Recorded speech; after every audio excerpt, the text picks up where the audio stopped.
Halo, assalamualaikum semuanya. Perkenalkan, nama saya Gowanda Jiwandana dari SMA Bina Insani Kota Bogor. Saya mengajar fisika ya. Dan pada kesempatan kali ini saya diberikan mandat mungkin ya oleh kepala sekolah untuk mengikuti BIMTEK Kepala Laboratorium di Universitas Pendidikan Indonesia. Dan dalam hal ini saya dapat nomor peserta 48028. Ya, selama mengikuti kegiatan BIMTEK Kepala Laboratorium ini, jujur saja saya mendapatkan banyak ilmu-ilmu baru ya, terutama tentang laboratorium ya. Karena jujur saja selama ini saya hanya mengenal laboratorium fisika ya, dan saya dikenalkan untuk banyak laboratorium gitu. Ada laboratorium kimia, laboratorium biologi, laboratorium komputer, dan juga laboratorium bahasa gitu. Di laboratorium bahasa kita dikenalin tentang bagaimana penggunaan laboratorium bahasa, terus kemudian juga metode-metode pembelajaran apa sih yang bisa diterapkan menggunakan laboratorium bahasa. Di kimia pun kita juga belajar tentang bagaimana limbah itu dikelola gitu, dan juga pelabelan untuk bahan-bahan kimia itu seperti apa yang sesuai dengan standar gitu dan bisa dipahami dengan mudah oleh anak-anak.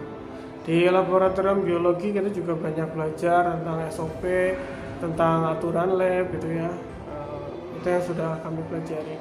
Dan secara umum mungkin kita juga belajar tentang untuk menginventarisir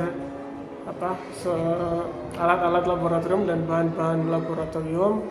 Pun juga kita belajar tentang bagaimana membuat program laboratorium, baik itu program jangka pendek, jangka menengah maupun jangka panjang gitu.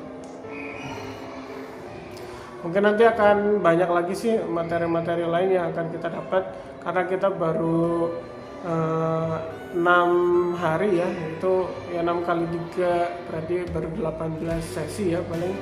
Nanti masih ada kurang lebih ada 6 sesi lagi. Nah, saya yakin kita akan dapat ilmu yang lebih banyak lagi.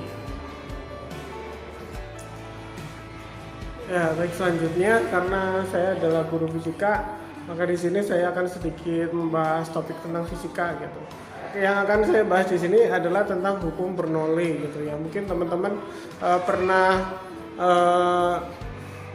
bukan pernah sih, pasti mungkin mengalami ketika naik pesawat terbang gitu kan.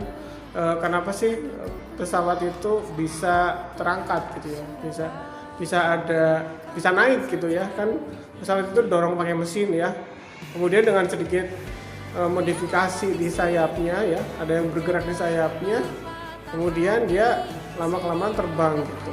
Padahal sebenarnya kalau cuman dia didorong pakai mesin aja, dia itu nggak akan terbang, tapi dengan sedikit perubahan pada area di pesawatnya ya, nah dia akan terbang. Nah, itu di situ sebenarnya bekerja yang namanya hukum Bernoulli ya. Hukum Bernoulli. Jadi hukum Bernoulli itu ketika tekanan di atas sayap pesawat itu lebih kecil daripada di bawah, nah di bawahnya lebih tinggi ya, artinya itu akan terangkat. Bagaimana supaya tekanan di atas sayap pesawat itu lebih rendah dan di bawah lebih tinggi? Caranya adalah mempercepat laju udara di atas sayap pesawat ya, dan memperkecil laju udara di bawah sayap pesawat gitu. Maka akan terangkat. Nah, teorinya seperti apa? Nah, seperti ini. Saya ada sebuah kertas di sini ya. Ada sebuah kertas gitu ya. Nah, kemudian supaya ini kertas ini terangkat, sebenarnya saya nggak harus meniup dari bawah.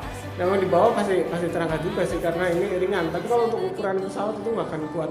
Nah, tapi saya kan mendemonstrasikan supaya ini bisa terangkat, itu kita harus tiup bagian atasnya ya.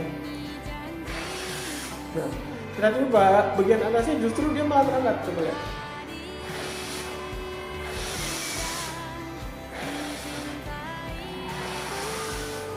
Tuh ya. Nah, ketika dia ditiup bagian atasnya justru itu akan terangkat.